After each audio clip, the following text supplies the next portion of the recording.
Hey everybody, this is Glenn and welcome to my kitchen. This is Glenn's Gourmet Eats. Today we're going to be making a staple in every household. We're going to be making what I call the ultimate chocolate chip cookies. So let's go through the ingredients on this.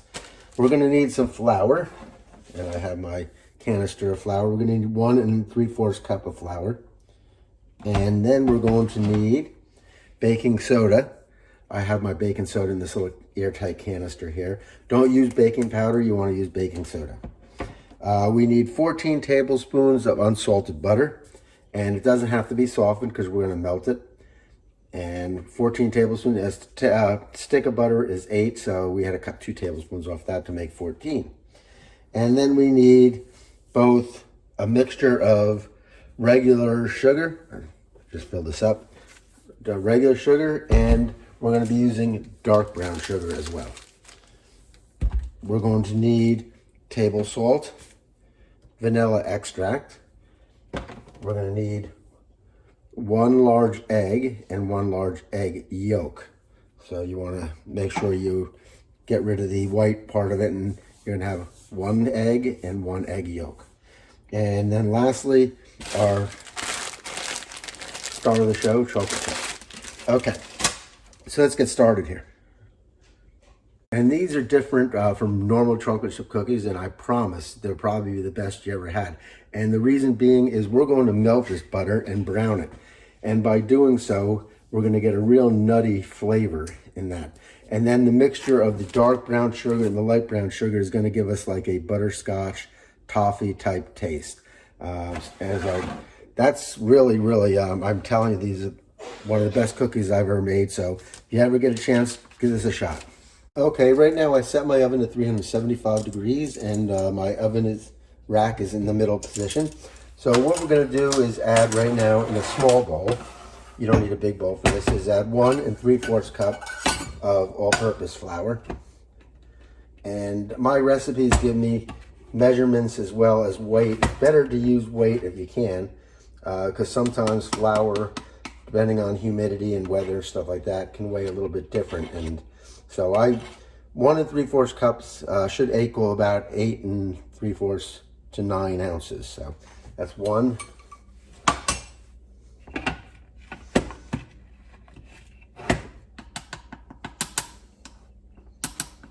And there we go. And there's 2. 1 3/4 cup. That came to 9 ounces. So see that? 9.5 ounces. So I'm going to take some of that out of there. Just a little bit. I'm going to get that down to about 9 ounces there. And then I want to add a 1/2 teaspoon of the baking soda.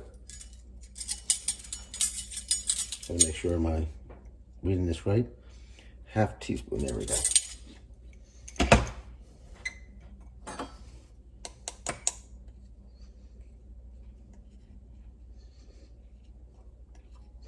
The baking soda here is going to give the cookies a little bit of a lift. There we go. Let me get out of flour. And just kind of lightly incorporate this. We're going to use this later, so we're going to put this aside at this point. And we'll come back. Okay, I'm going to turn your attention down here to the pan I have on the stove. And I'm going to add my butter in there. And again, this is unsalted butter. Whenever you're baking, most recipes are going to call for unsalted butter. That way you can control the salts that you put in there. If you get, every butter is different salt content, so you don't want a cookie that's really salty, so you want to be able to adjust that. So we're going to let this melt down, and we'll come back and we're going to show you how to brown that. Okay, just as an FYI, I didn't tell you this, but I only put 10 of the 14 tablespoons of butter in here. So that's what's melting now. So what I'm going to do is this on medium-high heat is I'm just going to keep swirling this for about 3 minutes or so until it gets brown, and you don't want it burnt, but you want it brown. And you should get a whiff of a nutty flavor. So we'll just stick with me and you can see it going. I don't want to have you sit there and watch me swirl a pan, but it's important to see how the color turns out here so you don't overdo it. So you just keep gently swirling. You don't have to keep doing it all the time. But you can see it's starting to turn brown now. And you should use a pan that you can see the butter in. If you use a dark pan, you might not be able to see that butter browning, and you might have a tendency to burn it then. So we'll just keep turning this. It goes from like a yellow to a golden to that nice brown color that we're gonna get here.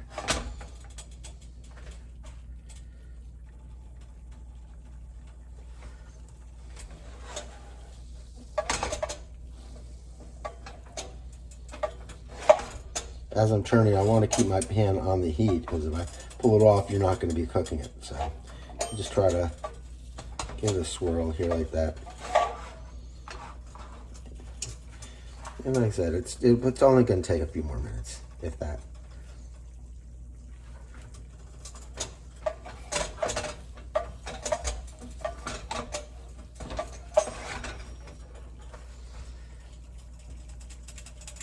This is going to give the cookie some real good taste. That almost, you don't need to even put nuts in this cookie if you like to put walnuts or pecans in your trucks or cookies. I don't, but it does give it that nice, rich, nutty flavor.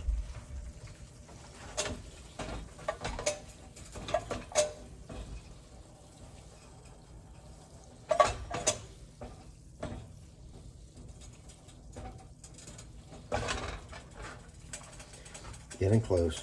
You can see, I can see it start changing color. I don't know if you can see it on the video, but now it's like a nice golden color, and you can see it's starting to lose its water content in there, and that's what's going to brown it.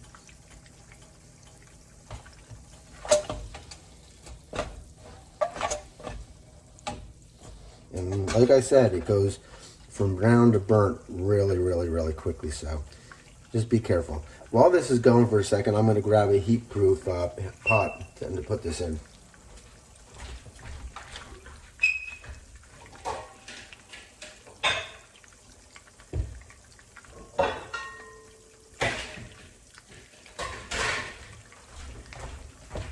There we go. All right. Sorry to make you wait on this, but like I said, I think it's a little important that you see that color turning.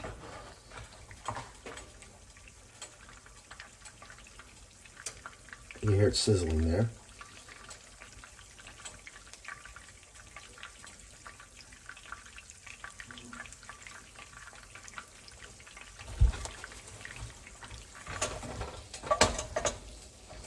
I said it's important to keep it moving as well. You don't want it to stagnate and burn. Just keep moving.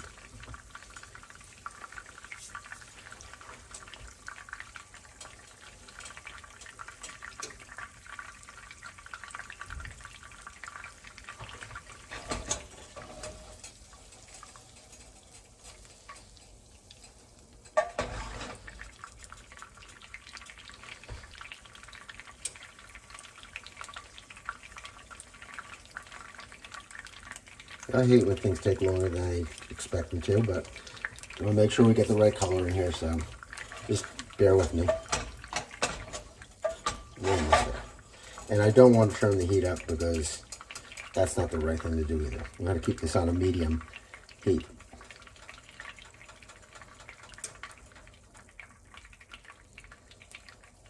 Actually, I'm making these cookies today because I have my fantasy football draft this afternoon at my house here, and I have some people coming over, and this was going to be part of the dessert here, so that's why I'm doing it. But I figured I'd share it with you guys as well, because these, like I said, these are the best tasting cookies I've ever tasted, chocolate chip wise, and I brought them into my youth group, and they went crazy over them as well. So they are good, and we're getting there, I promise.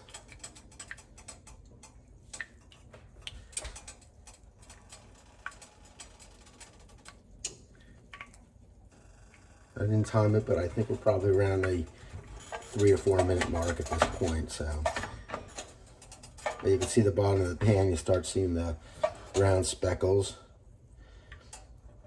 Now, if you ever wanted to make fish and have clarified butter, this is the way you do it as well. And then at the end, you would just skim off these bubble parts of it with a spoon, and you would strain it so these bits don't come out, and that's how you get clarified butter. And this is pretty close. I can see how brown it's getting. Let it go for a few more seconds. And I can start smelling the nutty flavor now, so.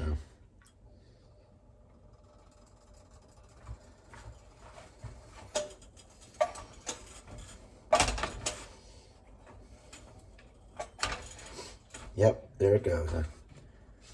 I'm getting a good whiff of that nutty flavor, so I'll just give it a few more seconds here.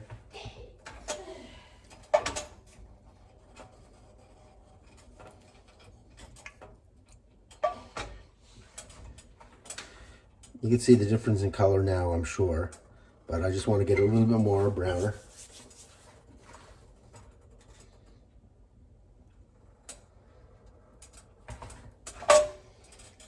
Oh yeah.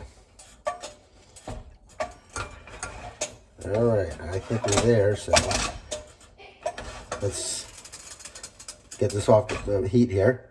So I'm going to take this off the heat now, and the way I'm going to do that is I'm going to pour this into a bowl here. And we're going to scrape with a rubber spatula all the butter out of here. Make sure we get it all out of here.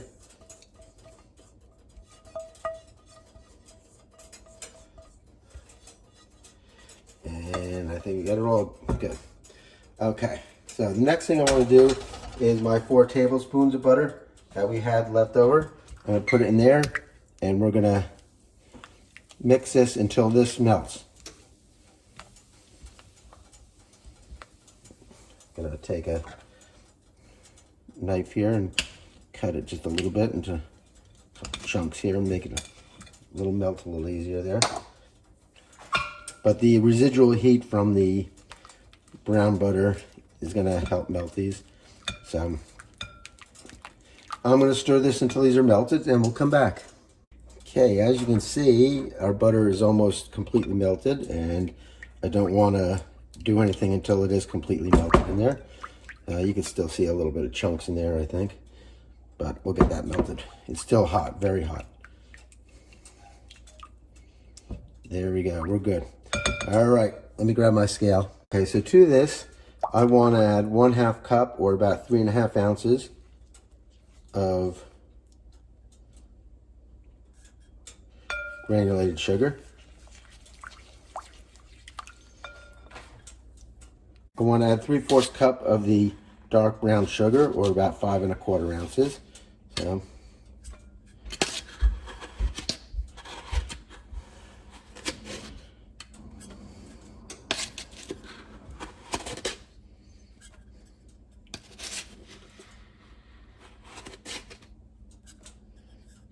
all right, that's 5.2. There we go. All right.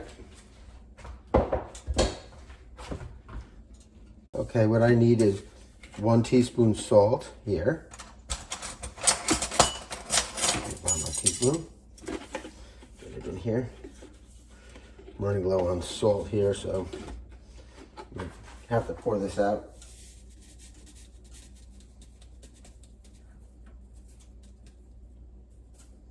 All right, so I have 1 teaspoon of salt, and I need 2 teaspoons of vanilla extract.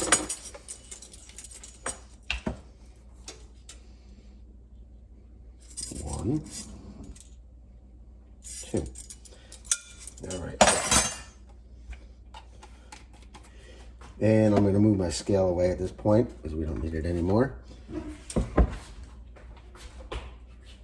And we're going to mix this up good.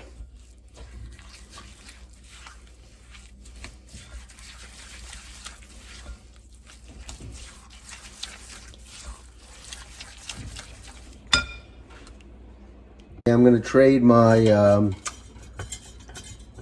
what do you call it in? Where is that? My spatula for a whisk, because I want to get all these lumps out of here. And I'm just going to mix this until I don't see any lumps at all in here from the brown sugar. All right, that looks good. So to this, I'm going to add my egg and egg yolk. And what I'm going to do is I'm going to whisk this for about 30 seconds. All right, here we go.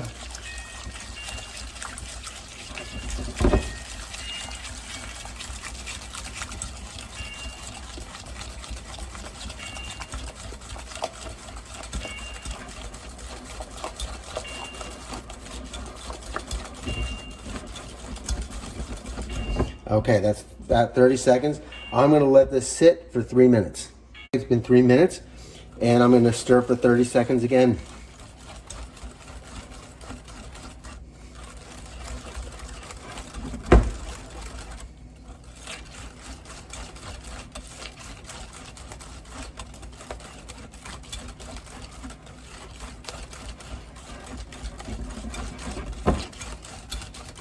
All right, and I'm gonna let it sit for 3 minutes. We're gonna do this a total of 4 times. So this is my second time, I think, yes. So we're gonna do 2 more times, and this batter is gonna get nice and light. You'll see when we come back, I'll finish this up. Okay, and as you can see how nice and light the batter got here from what it was before, doing that 4 times. I know it's time consuming, but it's definitely worth the time. I'm gonna trade my whisk for my rubber spatula. And to that, I'm going to add our flour and baking soda mixture. And I'm going to fold this in, and I don't want to fold it in like roughly, or I just want to be gentle about it. And I want to fold it in just till you barely see any white streaks. You don't want to overmix this. Otherwise, the cookies will become tough. I know right now it doesn't look like it's going to mix in here because there's a lot of flour, but after a couple things it will.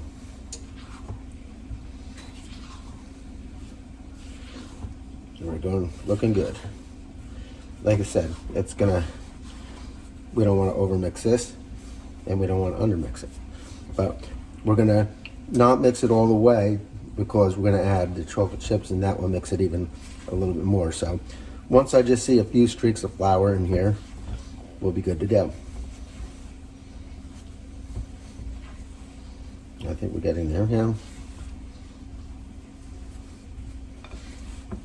Okay. I think that's good. I'm going to add a cup and a quarter of chocolate chips, and we're going to stir these.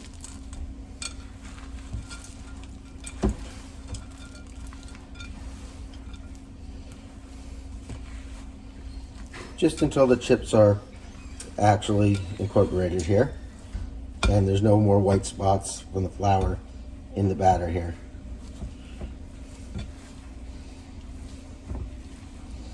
You can see I'm just trying to do this very gently.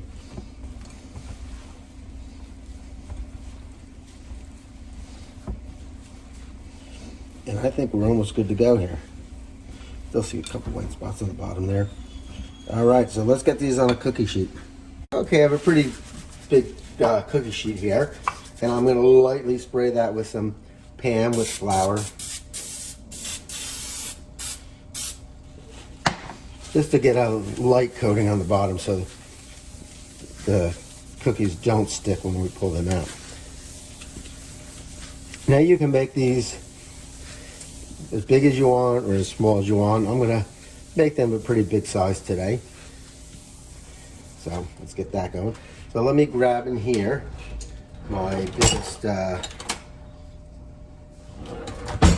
cookie scoop, and again I have my oven preheating to 375, so let's get rid of that.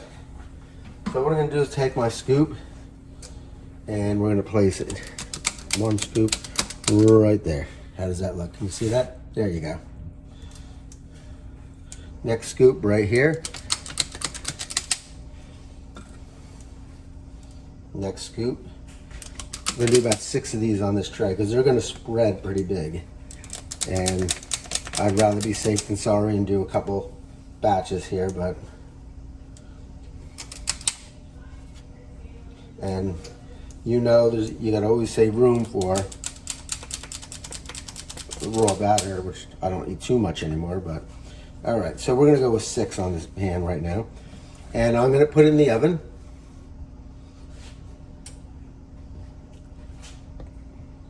I'm going to check in about 10 minutes. I'm actually going to rotate these at about 7 minutes, and I'm going to check them at 10 minutes for doneness, but it could go from anywhere from 10 to 14 minutes. So Let's come back. Alrighty, it's been about 10 minutes altogether, and maybe closer to 11 minutes. Let's take a look at these, what they look like. I turned them after 7 minutes, and these look like they're done. They might look like they're not done in the middle here, but when you see the brown around the outside here, you know they're done. So let's get them off the tray. I'm gonna let them sit and cool down just for a few minutes, because when you try to pick these up and they're too soft, they'll just start breaking apart. You want them to firm up a little bit. So let's wait a few minutes here. Okay, let's get a spatula and see how these come up right now. Oh, perfect, look at that. I'm gonna turn you over here. Someone said they like when I say, I'll turn you over here, just hold on or something like that. I have a wire rack here, and the reason I'm putting that on there is because if you put it on a counter or foil or another pan, it's going to get soggy underneath here. This way air flows underneath and it does not get soggy. Let me turn that off, timer off. So I'm going to get the rest of these off here. I'm going to let the pan cool down, and I'm going to do my next batch. But there you have, this is Glenn's Ultimate Chocolate Chip Cookies. And like I said, I guarantee if you try them, you'll love them. If you like this show, please subscribe to my YouTube channel, Glenn's Gourmet Eats. That's Glenn's with an apostrophe S, Gourmet Eats. And just hit that subscribe button. I would greatly appreciate it. If you have any comments on any of my food, any of my ways I do things here, please feel free. I'm open to criticism. I'm open to hearing good stuff as well as bad.